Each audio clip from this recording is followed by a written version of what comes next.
Hey, it's Jim, and this is level 2 of the CFA program, the topic on ethical and professional standards, and the learning modules on guidance for standards 1 through 7. You might recall that back in level 1, I told you guys the story of when I was going through the program a long time ago that I actually got the physical copy of the handbook and I carried it around with me. You guys have phones and tablets and all sorts of high-grade technology, so make sure you keep that app open. So whenever you have an extra minute, even if it's just 30 seconds, just open up and read something. Because as you know, I'm guessing that you know, that this portion of the exam is extremely important, and the Institute attaches lots and lots of weight to it. Here are the LOSs for all of the, let me go back here real quick, for all of those 7 standards: demonstrate, recommend, evaluate, and explain. Now, what we're going to do in this slide deck is we're going to look at Standard 1, Professionalism, and we'll have a different recording for each of the 7 standards. You might notice that there was an E added to professionalism, the E for competence. And what I want you to do is I want you to have your phones ready, because I'm going to ask you to take a picture of 5 slides as we go through this.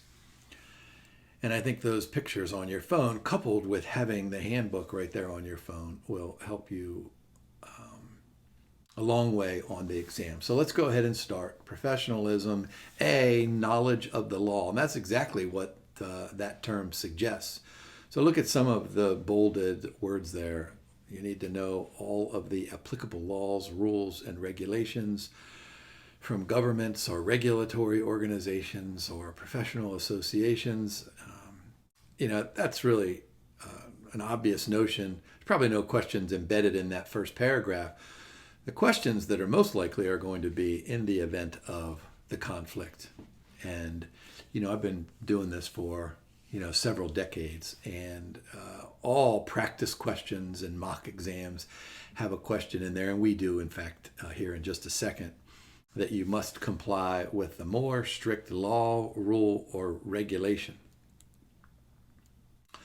So what's the guidance on this? Remember that the Institute is not asking us to be lawyers or experts in legal issues, but the Institute expects us to know pretty much a base level.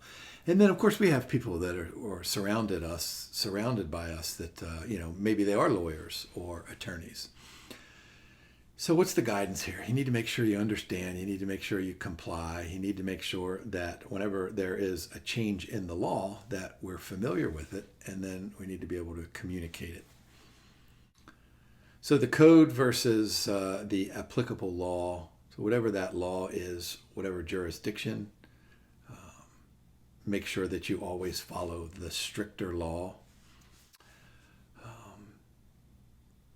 Then there's the issue of what happens if we're aware of actions in which somebody that we're friends with, somebody that we work with, somebody that are members more specifically, and then candidates, if they knowingly participate or assist in any of these violations, then we need to put up a wall and say, you know what, we're not going to deal with this. So notice that second brow point there: reasonable grounds to believe that a client or employer is engaging. So you put up the wall. We're going to dissociate from that activity, and in extreme cases, you can resign. What are some steps? And this is probably a good exam question here. Inform compliance department or the employer. Dissociate.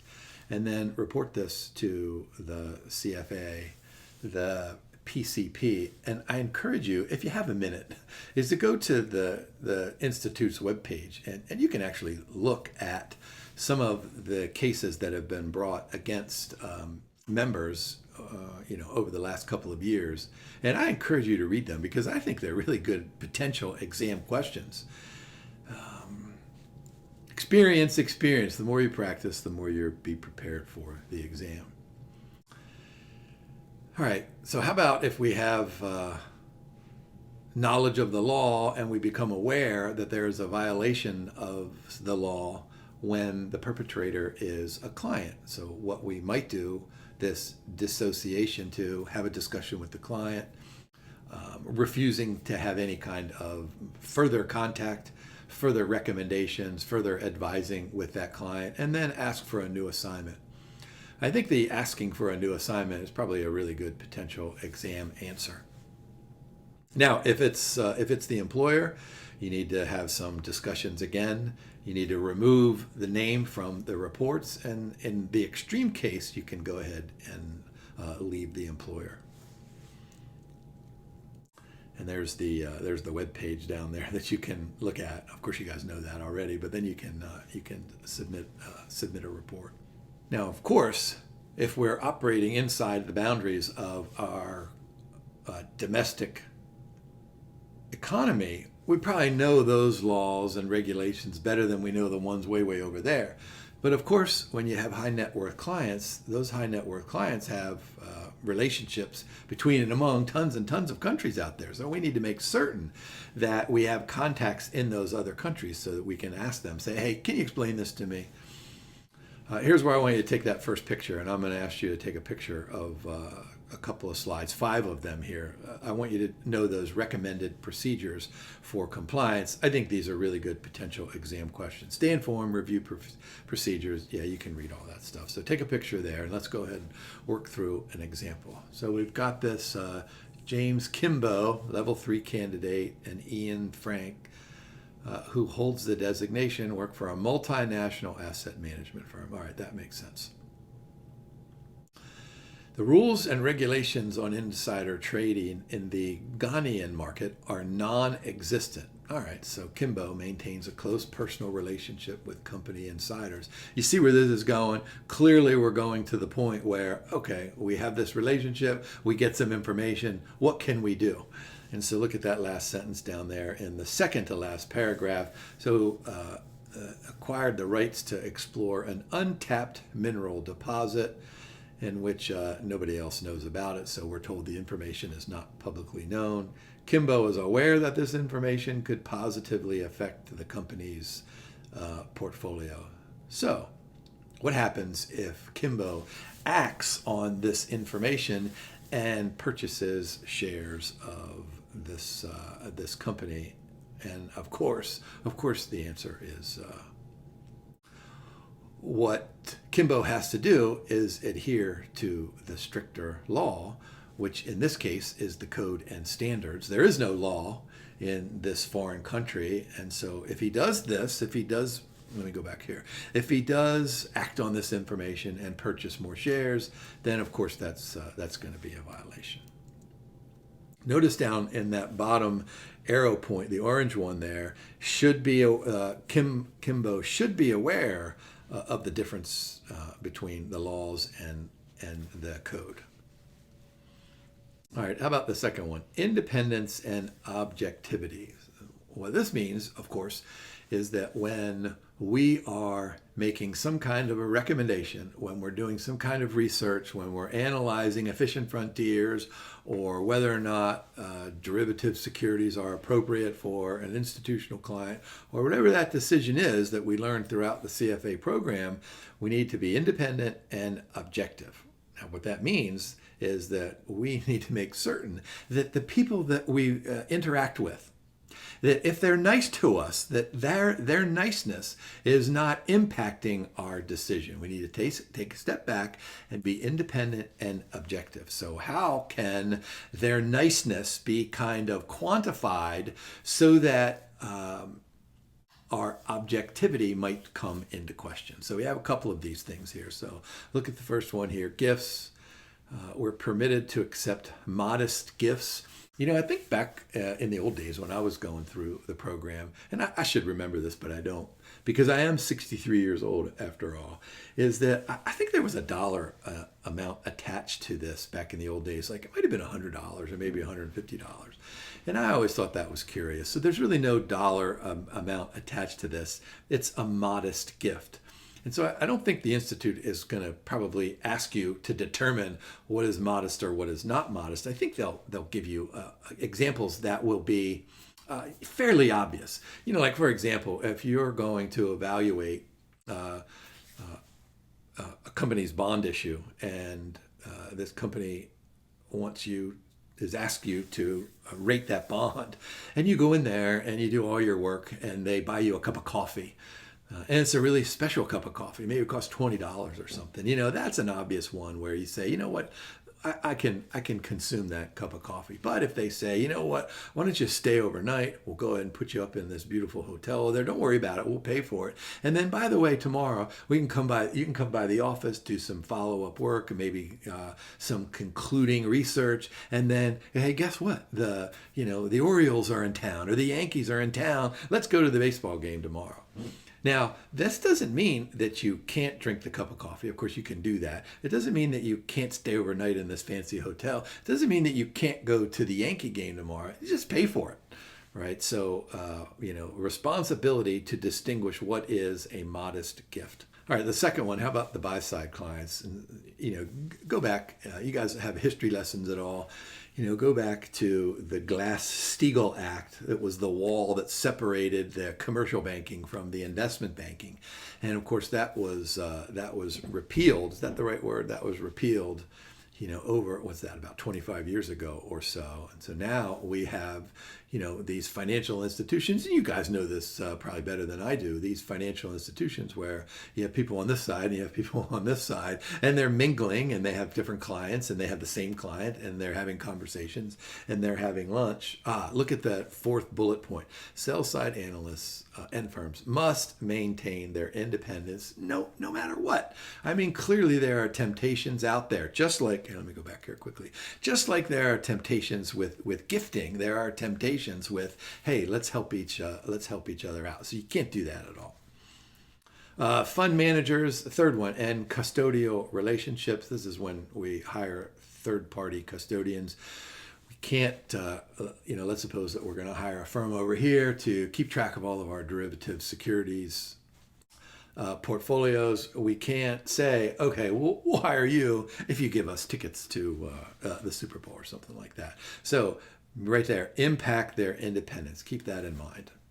Performance measurements and attribution, this fourth area. I'm going to go ahead and just remind you that in level 1 we did this, level 2 somewhere, level 3 is that, when you have a portfolio, there are a bunch of different ways to compute returns. There are a bunch of different ways to attribute those returns. What I'm going to say is just rely on the math, trust the math.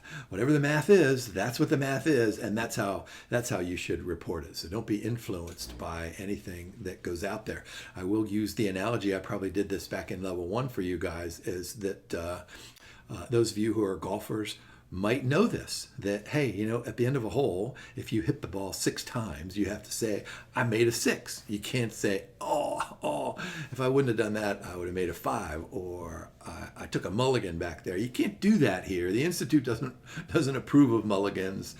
They don't approve of 5s when you made a 6. And so this thing here, has everything to do with, let's go ahead and maintain our objectivity. And the same kind of process goes through with manager selection and procurement and all those other kinds of things, especially in dealing with compensation when hiring investment managers.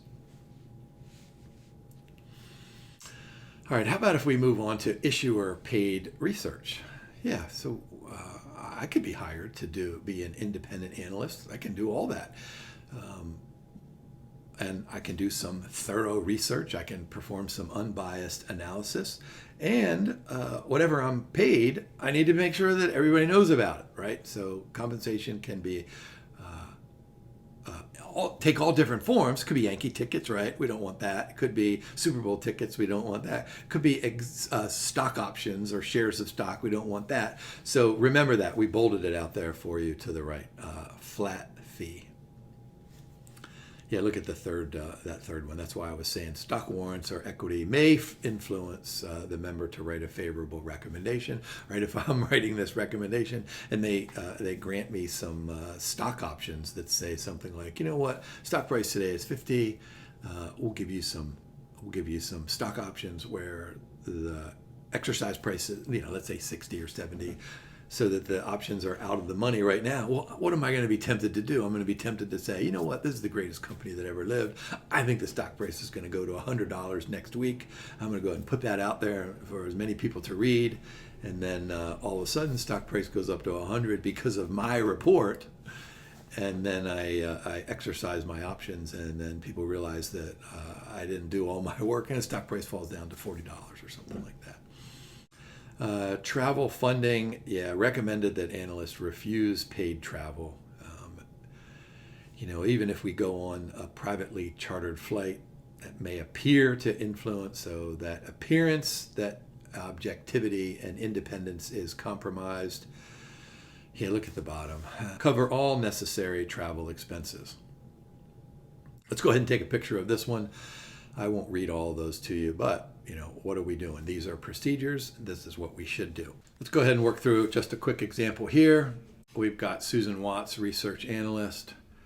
Her boss holds a positive outlook on space technologies, a stock that he owns. So right there is a signal, nothing good is going to happen after this, right? He has made it very clear that under no circumstances should Watts change the firm's strong buy recommendation. So Susan goes through and does a thorough independent analysis and concludes that it is a strong buy. She goes on to publish the report. So the question is, has she violated that standard on independence and objectivity? What are some key things that you should highlight as you go through this question stem? Thorough independent analysis. That's really the only thing that we have in here. I imagine the Institute might give you another sentence or two that sounds like, she did this or she did that or whatever it is. And so, of course,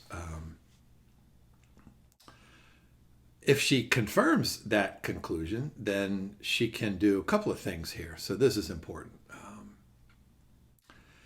She could go ahead and release the report only if she reaches that same conclusion. And so the answer to this question back here is no, right? She did not violate it. But if she came up with some other conclusion, well, then she needs to share that with her boss or her supervisors or anybody else out there who will listen.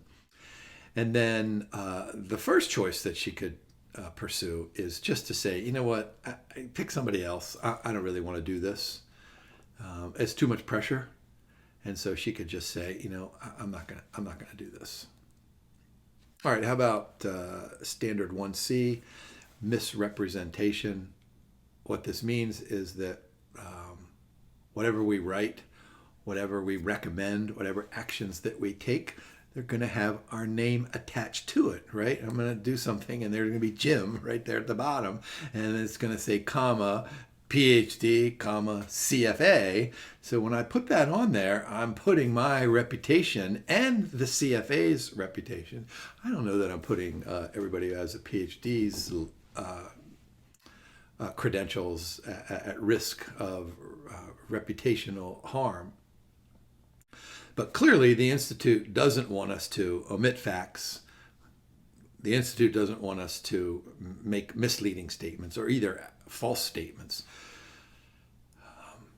The Institute doesn't want us to plagiarize, of course. They don't want us to guarantee returns. But look in parentheses here. It's one thing to say, hey, I think you should invest in treasuries to a client. I guarantee that you're going to earn, let's just pick a risk-free rate, let's say 4%. I would be super hesitant to say that's okay. I think that's a violation because, remember, the only time that you're guaranteed to earn that yield on a treasury is if you buy today and hold it until it matures. So if you make that clear, they hold it until matures, then you probably could get away with guaranteeing those returns on U.S. Treasury securities, but make sure that you're careful if you're approached with a question like that on the exam. Yeah, notice when I had a Jim, a PhD, right? I do have a PhD in finance, 1993, from that's a long, long time ago.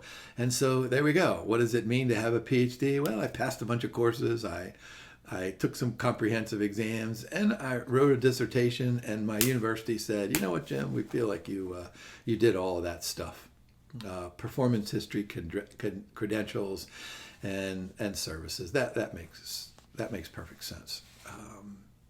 Now, the flip side of this is that when we're using third-party information, we need to make sure that we verify. Remember, there was a president who some people liked and some people didn't like so much, but I love one of his sayings, trust, but verify.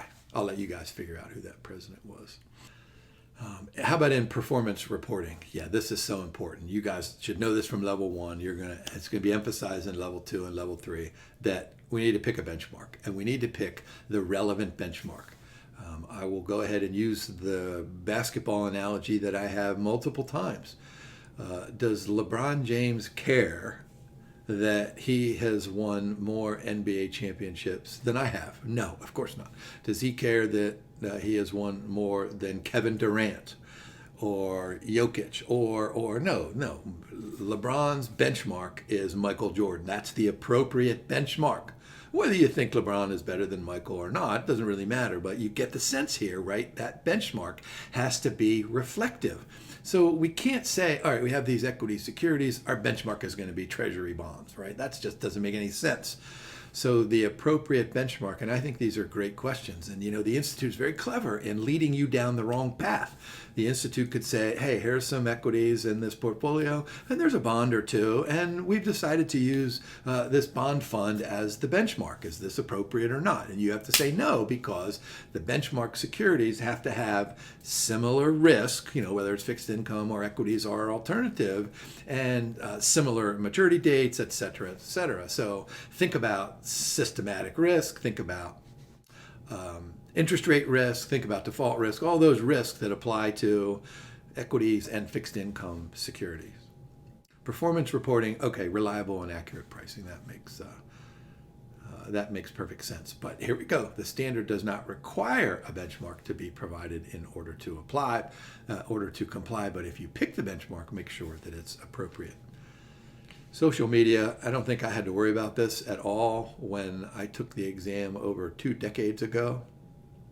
Thank heavens for that, because as I've said before, I know nothing about social media. You guys are experts on Instagram and all these other crazy things.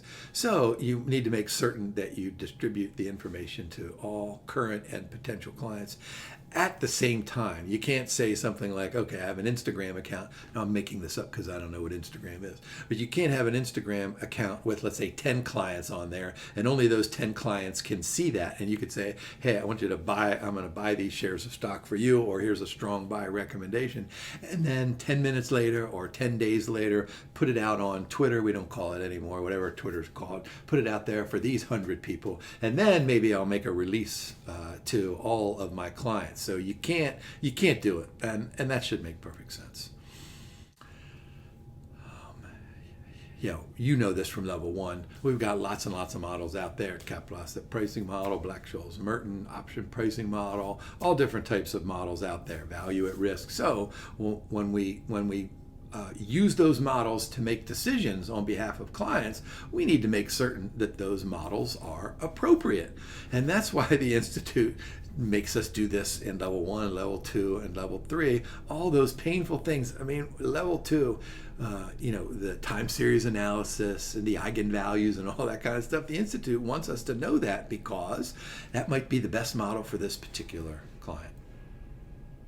Never state conclusion from the model as fact. And of course, plagiarism, that's right out. So what are examples of plagiarism? And these are good questions here. Taking credit without acknowledging graphs or charts. Those of you who follow U.S. academic world would probably be aware that there are some academic people out there who maybe kind of overstated their research, or maybe they borrowed some papers or citations or something. So just make certain. Just be honest. Really, that's what this is. So look at the bottom. Yeah, a leading expert, a financial guru. I don't really know what that means. All right, so go ahead, recommended procedures here. Take a picture of this. Factual representation, a summary, verify. There's that trust but verify that I was saying earlier, and then develop a plagiarism policy. So let's go ahead and work through an example here. Let's see, promotional material for ZXY partners, updating the firm's brochure, 100 million pounds in assets under management, but there's a typo. And so in this published as 10 million pounds in assets, is this a violation? Boy, what do you want to say? You're tempted to say no, and that's probably the correct answer. Boy, if you're responsible for this, you ought to catch that. I mean, that's a glaring mistake. But if this thing goes out and you catch it, a day later, then you got to scramble and do everything that you can to make sure that everybody knows that it was a typo. So yeah, we haven't violated the standard because we haven't knowingly done this. Now, how about this one? Suppose that the fund has 100 million in assets under management, but then down in the second paragraph, there's a typographical error, and it's an intentional typographical error. How about that one? And we put in 120 million in assets. So we do this on purpose to misrepresent. Well, then of course that's a violation. So look at the second error point. This is what I was saying. You need to take steps to stop the distribution or correct that error or figure out how you can inform everybody out there who's reading this that they know that it's 100 versus 10, or what did I say, 125, whatever that thing is. All right, how about part D, misconduct? Look at the bolded that we have there. Acts that reflect adversely on the professional reputation, integrity, or competence. Yeah, dishonesty, fraud, deceit. Yeah, so I want you to think about, there was a great example. Boy, I don't know how long ago this was, maybe 10 or 15 years ago. In the NBA, there was a basketball game, and these two guys, one went in for a dunk and the other guy tried to block it. And, they got into this kind of a little bit of a fight. The one guy went over and laid down on the scorer's table right there on the sideline. And one of the fans was yelling at him, and I can't remember if the fan threw popcorn at him or dumped a beer or soda pop on him. And the basketball player jumped up into the stands. This guy's a huge guy. And so he went up there, and there was quite a brouhaha. So I remember creating questions that sounded an awful lot like, hey, here's John. He holds the designation. He's at a basketball game, and he pours beer on one of the players. He's drinking beer. He's acting obnoxious. Is this a violation? And the question then becomes, well, wait a minute. He's not in his office, right? He's not advising a client. He's not making any recommendation. In fact, there's nothing on his body that indicates that he holds the designation. And so you're tempted to say, well, then that's not a violation. But there's no way that that's not a violation. Look at the bottom block point down there. Conduct that erodes trust and confidence. Yeah, consuming alcohol during working hours. I mean, that's an obvious one. But if you are behaving in a manner that's going to damage the reputation, imagine, and you guys know this better than I do because I don't know what social media is. But if someone took a video of this dude, John, doing all this stuff, and it gets viral, and sooner or later someone's going to say, hey, isn't that John? Isn't he a financial analyst over there? Let's make sure everybody knows that's a violation. So, just be careful on the exam. That the Institute likes to, make you think that it's not a violation, but then it is. So look at all these kind of words in here: dishonesty, lying, cheating, stealing. They make perfect sense. Those of you who know about the 7 deadly sins, think about that. This is just, Jim's addition to the CFA Institute's professionalism standard. Think about it. If you're committing one of those 7 deadly sins, which I'm pretty sure encompasses all of this stuff here.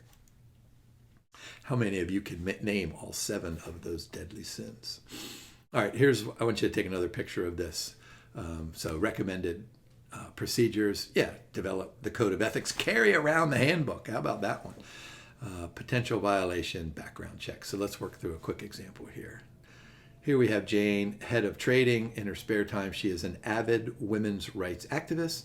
She was recently arrested at a peaceful protest. Okay, that's probably key. Peaceful protest, meaning that she was probably somewhere. Maybe she was carrying a sign that said something about women's rights.